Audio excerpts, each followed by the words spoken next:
So right now, as we speak, the third largest economy in the world is in a state of, well, absolute panic. And to stop what could be a complete trade catastrophe with the United States, it's about to deploy a massive financial weapon. Today, we're going to break down the incredible story of Japan's $500 billion shield. Yeah, you're seeing that right. $550 billion.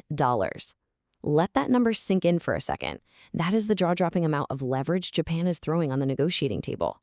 We're talking about a sum of money so huge it could literally reshape entire industries. And you better believe Tokyo is betting every single penny of it on getting out of this trade war. So, the big question is why, right?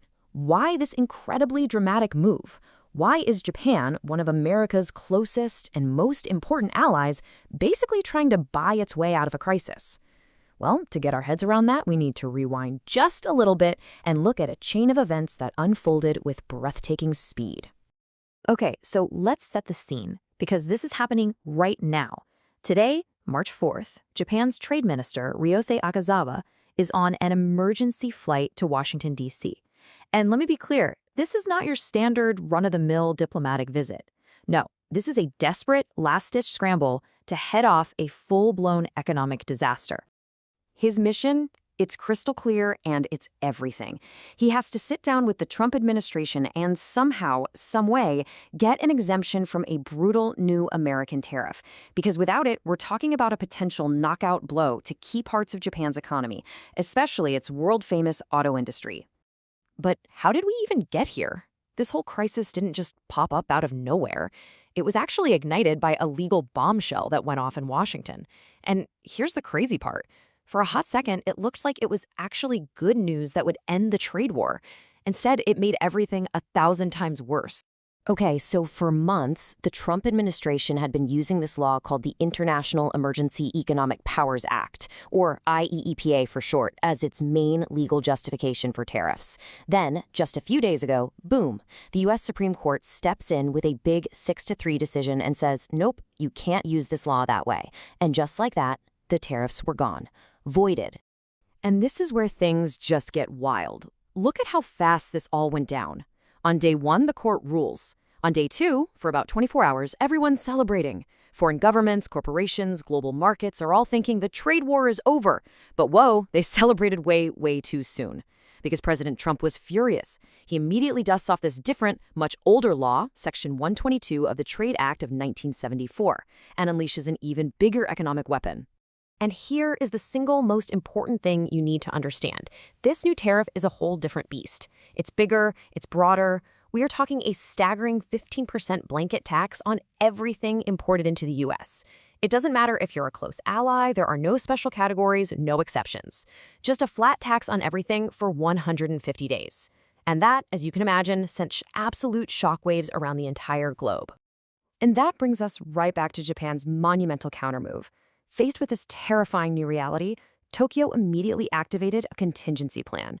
A plan that some people are calling friendshoring, investing in a friendly country. But other people are looking at it and saying, that looks a lot more like a strategic ransom. The deal, on its face, is pretty straightforward. Japan is basically saying, look, we will inject $500 billion in investments and loans directly into the American economy to help you rebuild your manufacturing base, in exchange for you giving us a pass on these killer tariffs. It's an offer that's almost too big to refuse. And this is where you can really see the high-stakes chess match being played out. On one side of the board, you have Japan, holding the power of this enormous investment and its role as a critical ally.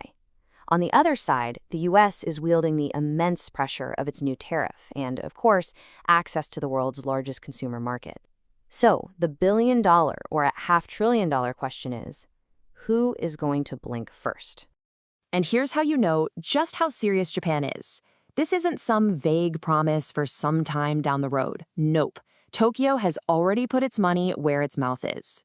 They've announced the first payment, a $36 billion investment aimed at critical U.S. energy infrastructure. This isn't just talk. The money is already in motion. So you might still be wondering, why on earth are they willing to pay such an insane price? Well, to understand that, you only need to know one thing. The Japanese auto industry isn't just part of its economy.